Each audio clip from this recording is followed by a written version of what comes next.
Samantala, idol, sa ibang balita, in-inspection po ng lokal na pamahalaan ng mga local flood control structures sa Lawak, Pangasinan. Partikular na po sa barangay sa Nanbagatan at Banwar bilang paghanda po sa nalalapit na tag-ulan. Ayon sa ulat, sinuri ang kalagayan ng istruktura sa kahabaan ng ilog sa barangay Nanbagatan na nagsisilbing panangga laban sa pag-apaw ng tubig. Tinignan din ang kondisyon ng mga pasilidad para masiguro ang paggamit nito sa posibleng pagbaha. Samantala, inspection din ang sinasagawang desilting sa may Bakulawa Creek sa barangay Banwara para naman sa maayos na daloy ng tubig sa lugar. Ayon sa lokal na pamahalaan, nililinis na at hinuhukay ang daloy ng tubig dahil sa pagbabara na nagdudulot ng pagbaha.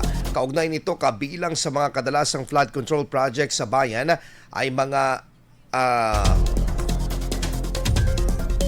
revetments, bank protection at enforced structures sa mga ilog ng Aluragat at Tagamusing.